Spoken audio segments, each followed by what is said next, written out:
My first time in the new zone here in Elder Scrolls Online, and be interesting to see what it looks like. The theme is a fall sort of a theme, so I really like that look. I don't care so much for zones which are dark and broody, or sort of like underworld themes or other dimensions. I just like normal looking kind of landscapes that feel like the kind of place I would want to go. So this is definitely up my alley. Spending a lot of time in Glenumbra and Daggerfall, it kind of feels like a slightly more vibrant and light sort of a version of that kind of a biome. In any case, today we're talking about extremism and how everyone tends to kind of put things into camps. I was looking at a Facebook post about life in Montana. It's a group that I'm a member of because I live in Montana. So people talk about all sorts of different things on there and post pictures of Montana and so forth. Somebody posted a picture of a rattlesnake, and they said, rattlesnakes are out, don't kill them. And then a bunch of people sort of piled into that and began to debate whether you should kill rattlesnakes or not. And there seemed to be two very polarized camps of folks in that conversation. On one hand, there's people who say snakes are evil, the snakes need to die. And if you are pro-snake, you're basically an absolute idiot. And then the other people are saying you need to respect nature more and respect where the snakes live. And yes, they're dangerous, but they're also not something that you should hate or try to kill. And maybe there's a certain degree of validity to both perspectives. On one hand, you probably should take precautions to make sure that a snake doesn't bite you or bite your children or your pets.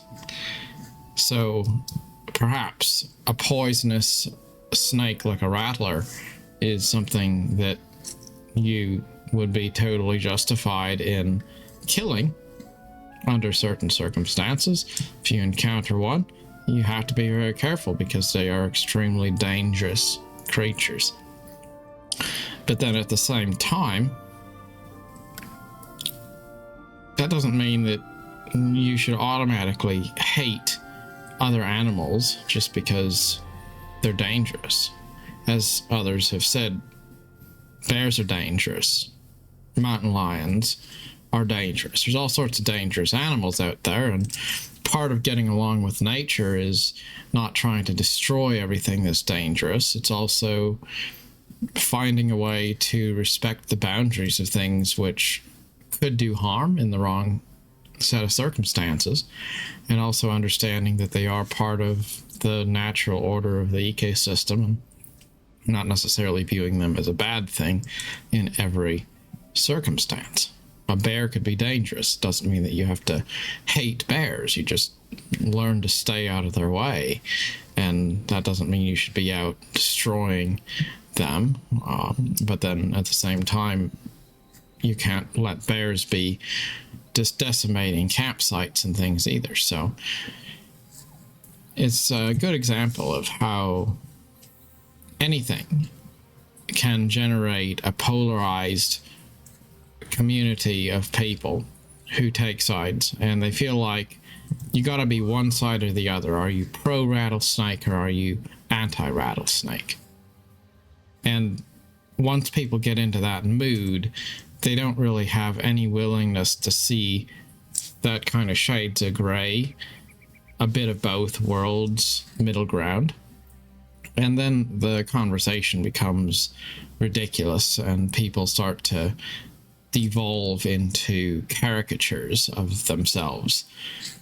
And it's just really not a good thing, because to be a true neutral, to be a moderate, that is, in my opinion, the best way to live, because that's the most true way to live. Just as we would say, life is a beautiful thing, and we shouldn't want to die, and yet we also, by the very act of living, have to understand and concede to the fact that we will die, and time is limited. So to say that death is a bad thing would be a falsehood, and in many ways it would be just as harmful as saying that life is a bad thing, because you can't have one without the other. It's part of a natural order which must be accepted, and to not accept it is sort of to rage against reality. When we look at things like politics, that's also another great example. I think I find myself divided when it comes to political matters, because of course I do take an interest in politics and all of the different goings on in the world. I think about these things. They matter to me. I'm not a person who has no opinions, and I think that that's not a good thing. If you have no opinions about anything and you always say, well, I'm neutral, and in the sense that I don't have any thoughts about life, well, that's not a very enlightened way to live, to just not think at all. But then again, it becomes problematic when you look at the issues and you realize that there's two sides to every debate, to every argument. And even if I take a specific position, that doesn't mean that I automatically believe that the other side has no merit. Sometimes issues can be quite complicated because you can see both sides of the argument and you can make a case for each one. And no matter how much you perhaps wish that it was black and white, it simply isn't. And honesty would dictate that you have to concede that even if you take a side, even if you believe that you're right, you can't really believe that you're right to the point that others should be silenced, or that other perspectives shouldn't also be given an equal amount of voice and consideration. I tend to think about how bad it would be, actually, if one side of the political spectrum became dominant to the point where it was the only one. That wouldn't be ideal. It wouldn't be good on either side of the political spectrum. And yet, the hard right and the hard left tend to have the attitude that that's how it ought to be. That they really would like to eliminate the other side. And they don't understand that's not the path to harmony. It's sort of like, if you ever have seen the argument between men and women, and there's these sort of stereotypes of what is bad about men and what's bad about women, and quite often you'll see the sexes go at it and argue and say, well, men are evil because they're controlling, or something like that, maybe. And you'll hear others say, well, women are evil because they're fickle and manipulative, or something like that. And the reality is men and women are just different. And we wouldn't want one side to prevail at the expense of the other. You want to have a balance of all of the different perspectives in life. That's harmony. And when we contemplate all of the different philosophies and the politics and the opinions that are abounding around us, it's important to remember that true moderation is a middle ground. And I think it's interesting when you contemplate in perhaps the style of Dungeons and Dragons, true neutral. There's kind of two different ways you can interpret true neutral. There's true neutral in the sense of just kind of like a limp, I don't have any opinion sort of a neutral. And then there's true neutral in the sense of proactively fighting to maintain equilibrium. And an example of that would be someone who would fight on one side and then potentially change sides and fight for the other side just because he or she believes that both sides have a right to exist. And that's hard. It's hard because I think when you take a firmly middle ground position, it alienates a lot of people. Because as much as people act like they want to be moderate, they actually want you to agree with them completely and entirely. They don't want to hear that you think they make good points, but you don't necessarily agree with them exclusively. That is unsettling to people.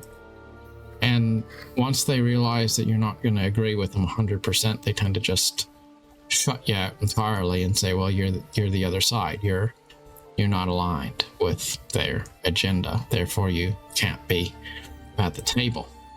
I've experienced this in Christian environments. I appreciate Christianity. I appreciate Christian songs and many Christian values, things like that. But if I were to go into a church, it's only a matter of time before people start to probe and pry and say, well, what do you believe? And once they find out that I don't exactly believe what they believe, then suddenly it's impossible to have a dialogue. And so I just stay out of the way of those people because I don't want to disrupt their faith.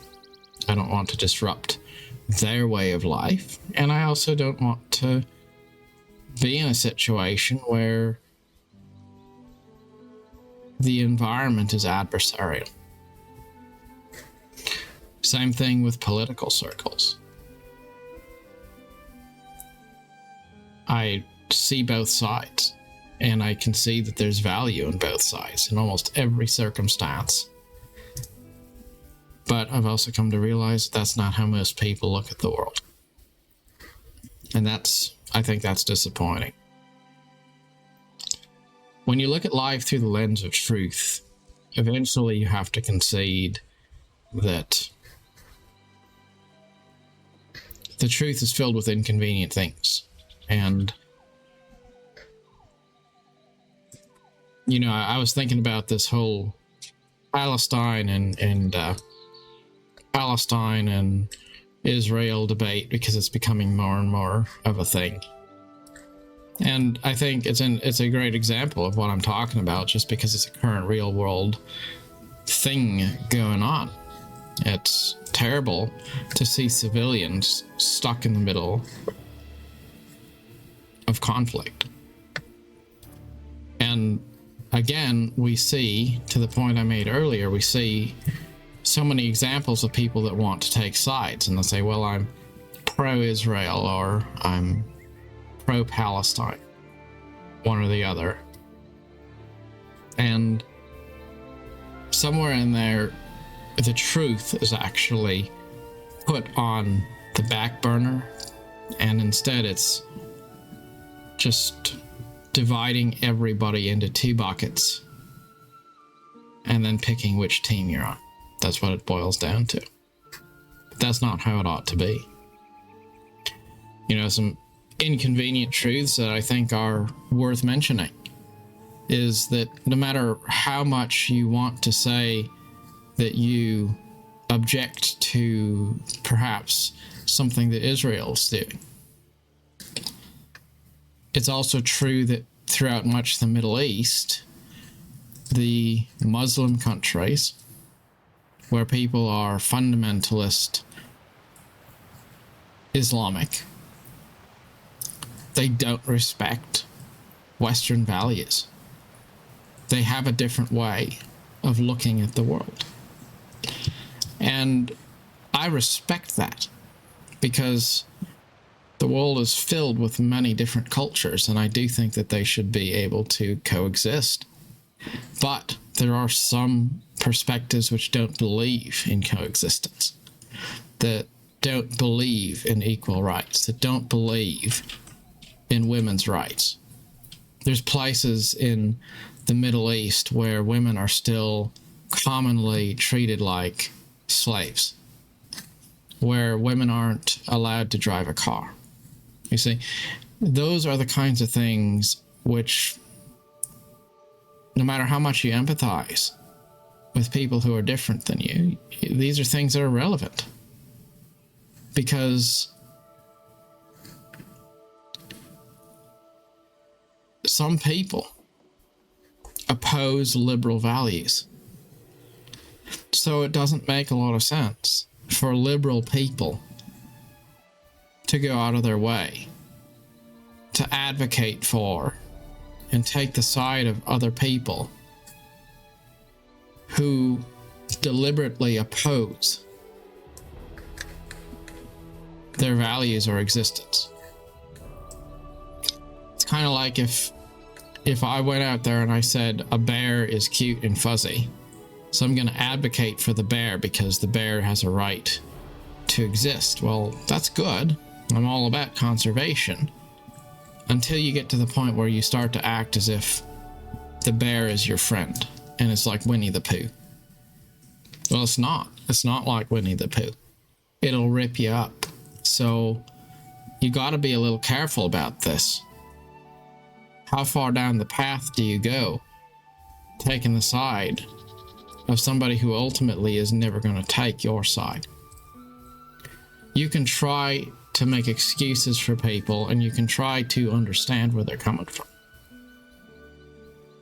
And you can also have the humility to say, I'm not going to go to bat for, my side to the point of saying that I'm above doing wrong, or that people on my side of the fence are all so righteous and perfect. I'm not saying that. When you talk about things like geopolitical issues and wars and all of the different chaos that's going on in the world, we can't say 100% that we're always the good guys in every way. Is it true that sometimes, the West has antagonized other people in other countries? Sure, I would say so. Is it true that a lot of evil has been done in history in the name of good? Well, yes, absolutely.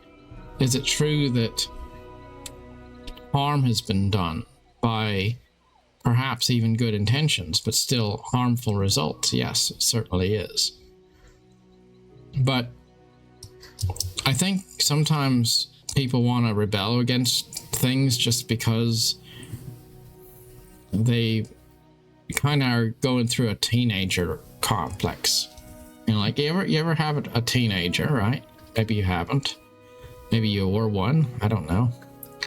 But imagine a teenager that just is frustrated because they feel like their parents micromanage them. They don't have any freedom. They don't have any respect in their home. They kind of want to be able to venture out and have their life. And then somebody really toxic comes along. Maybe it's a relationship that they get into, or some other adults that aren't their family that they're exposed to.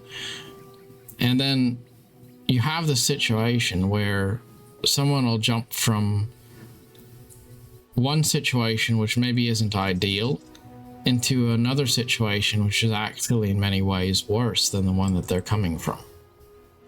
Because there's that attitude that anything that's different from where I am right now has got to be better. The grass has got to be greener on the other side. Even if where I'm at isn't, if where I'm at isn't good, anything else has got to be better. And even if that other thing isn't good, it's different. So it must be better. It's like the enemy of my enemy is my friend. And then the more you get into feeling like you're trapped in something, the more you feel like anything that's not what you're trapped in must be your friend, must be good. And sometimes we get trapped in things and they aren't perfect, but what's outside is even worse, or it's dangerous in just a different way. So it's important not to be polarized. It's important to say, okay, well, I don't know that either side of any argument is 100% right. But I also have to look at the truth. And anytime people are getting super excited about something and they're, waving some flag or aligning themselves with one particular faction as if it's the good guys and everybody else is the bad guys, that's a red flag. And almost always those kind of situations are built on ignorance. Wisdom is usually far more willing to acknowledge that even if it's inconvenient, the truth lies in the median. It's the middle ground between different ideas. It's acknowledging that all perspectives have merit and all perspectives contain their own unique vices and falsehoods. And sometimes there are no clear answers. Sometimes you can think things through endlessly and still have no final answer, no perfect resolution. And all you can really do is settle on the fact that life is chaotic, and perhaps in your own personal life you can find a sense of peace. But as far as nature is concerned, well, probably not. You're probably not going to be able to subdue the order of the world. And we don't have to. So if there's a takeaway, maybe just remember that it's okay to leave some things unresolved. It's okay to say, I'm not going to take any one side 100%. I'm not going to make every issue a battle that I need to mediate. And then be at peace with the fact that you're going to live in a world filled with people that have different perspectives, sometimes perspectives which don't align with yours. And even if you don't agree with people superficially, you can still understand that the world's a better place with their perspectives to offset your own. The scales of justice always must balance. And they can't balance if there isn't a counterweight. You have to have opposites in order to have harmony. So no matter what issue you're facing in life, if you feel like there's a contradiction, then challenge your premises. If you feel like there's a lack of peace in your life, don't try to figure out which side is right. Maybe instead stop trying so hard. to figure out what's best and be more accepting of all of the things which together create the story of your life. And I think the more we stop viewing life through the lens of things that are wrong, things that need to be fixed, things that are bad versus things that are good, the more we're able to find a sense of wholeness and peace in our lives. Nature is not a thing which is always pretty, and yet it is always something which is beautiful. It's always something that's complete. There is no such thing as a tree that didn't grow big enough to be successful, or an ecosystem that was too unkind, or an animal that was too aggressive. There's no such thing as an end that is wrong or incorrect. Nature simply is. And no matter how much we want to believe we're not part of it, we are a part of the circle of life. So if every part of nature is in some manner complete just as it is without needing any further explanation or resolution, then why wouldn't our lives and our human affairs also ultimately, in the greatest scheme of things, be equally complete? The more we stop looking for a higher answer to everything, the more we are able to align ourselves spiritually with the reality that is life itself is a beautiful and complete thing, without us figuring out anything or achieving anything beyond simply being present in it. Finding a level of respect for others while also being pragmatic enough to think critically about things, I think that's a gift. And if you can master that, it doesn't necessarily make life easy. It doesn't necessarily make questions that are hard easy to answer. But I do think it adds a level of peace, because you can debate things, you can kind of go in circles, but then you can also go to bed at night knowing that, it's okay. It's kind of like if you're playing a game and you want to win the game, because that's the point. And yet if you don't, when it's all said and done, you can say good game, and you can accept that somebody else is going to win even if you don't, and you can acknowledge that all of it works together for a greater good, even if you didn't win. So you can take the challenge seriously, but you can also surrender the outcome so that you're not angry or bitter or toxic about what does or does not happen in the field of play. Take life seriously. Also, maybe treat it a bit like a game. Essentially, learn how to be serious without taking yourself too seriously. Always try to be respectful to others. Always try to see both sides of every argument.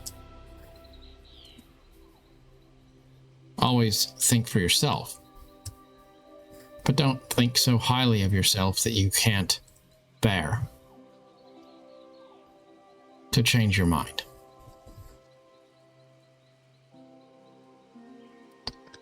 a lot of people really, they'll believe any sort of lie that comes at them.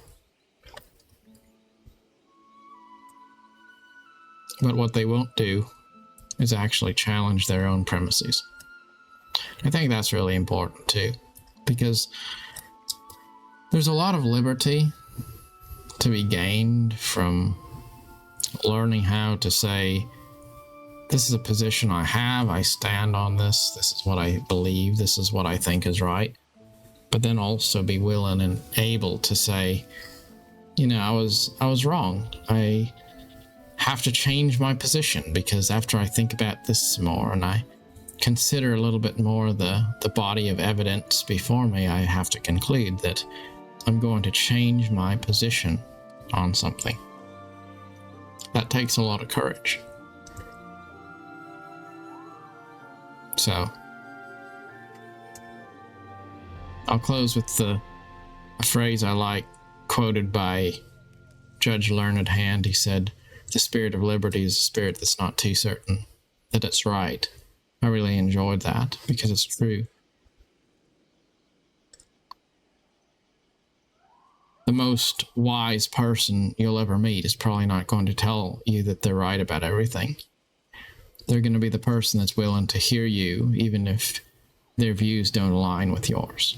They're going to be the person who's willing to consider the possibility that they're wrong, even if they're not. And that kind of humility is also probably the best way to convince other people of your position. Because there's no fun in arguing with people whose mind's already made up. But if you can have an open forum of ideas and bat things off each other, then quite often you come away sharing more ideas than you would have thought, having more in common than you would have expected, and maybe coming to more agreement than you would have thought possible. But it all starts with that humility, that willingness to see both sides and not just always jump to the conclusion that you're right and the other side's wrong.